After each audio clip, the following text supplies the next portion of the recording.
This video is sponsored by Audict, makers of the Twig True wireless earphones. Stay tuned to find out more.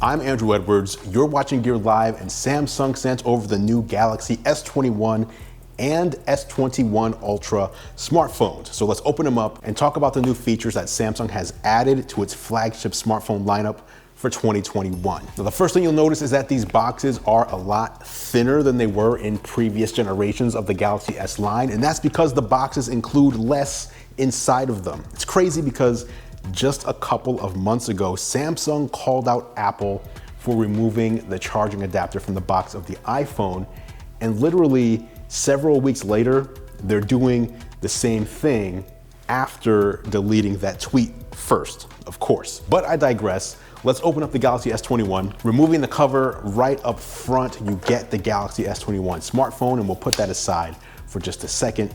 And as you can see, the only other thing in this box is the smaller accessory box. Now in here, the only accessory that you'll find is the USB-C charging cable. The other stuff in there is just paperwork, like the quick start guide, and you do have the SIM ejection tool around back. And you'll find it to be similar in the much more expensive Galaxy S21 Ultra.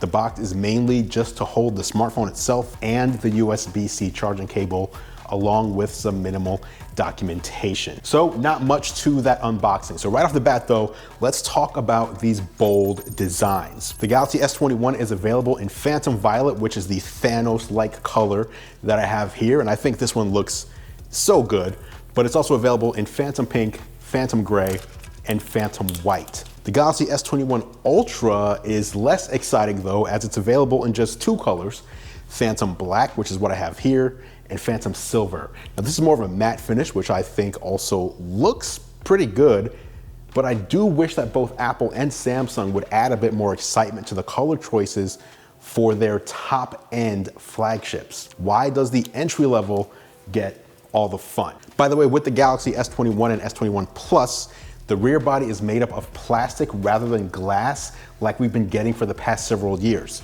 The S21 Ultra, however, does maintain the glass rear. The matte finish also doesn't seem to pick up fingerprints. I mean, I've been touching this and holding it nonstop, and there isn't a single fingerprint on there, so that is a nice bonus for this finish. The camera modules, on the other hand, feature a real metal finish across the board. Now, obviously, one of the most important aspects of a flagship smartphone is going to be the display. Now, on the S21, things have changed when compared to the S20. The 6.2-inch AMOLED display will be flat on the S21, unlike the Ultra, which retains the curved edges.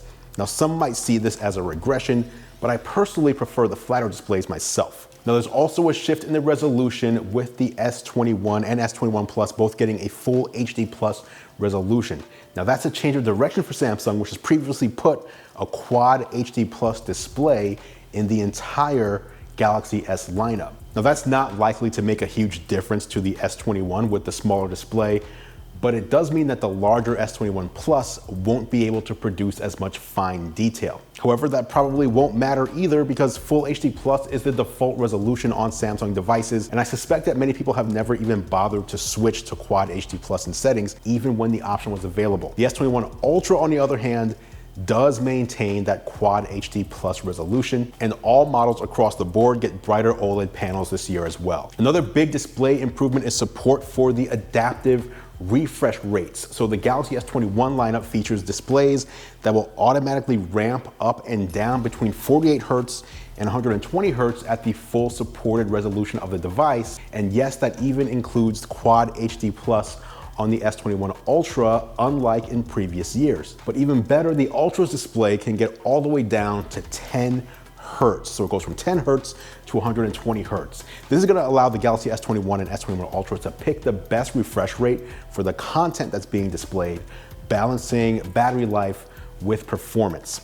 So if you're watching a movie, it can go down to 48 Hertz or even 24 Hertz on the Ultra. And if you're playing a game, it can bump up to a smooth 120 Hertz on the fly. Next up, let's talk about these can't miss cameras. But before I do, I want to give a big shout out to the sponsor of this video, Audict, makers of the Audict Twig true wireless earphones. Now, if you're looking for a pair of true wireless earphones that perform well and won't break the bank, you'll definitely want to give the Audict Twig a look. The Twig earbuds have a metal body construction made from aluminum. You get a metal case which supports charging over USB-C or wirelessly, along with optional silicone tips. As far as performance, the Audict Twig supports Bluetooth 5.0 and have great range. I was able to move about 40 feet away from the Galaxy S21 while listening to Spotify with no distortion at all. The 12mm dual carbon paper drivers perform admirably, especially for a pair of $150 true wireless earbuds, allowing you to get nice audio quality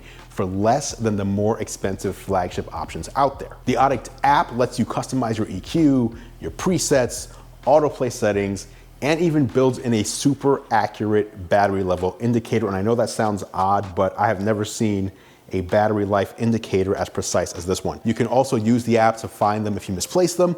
It'll show you where you last made a wireless connection to the earbuds, but you can also force the earbuds to emit a 2 megahertz tone that allows you to locate them by sound.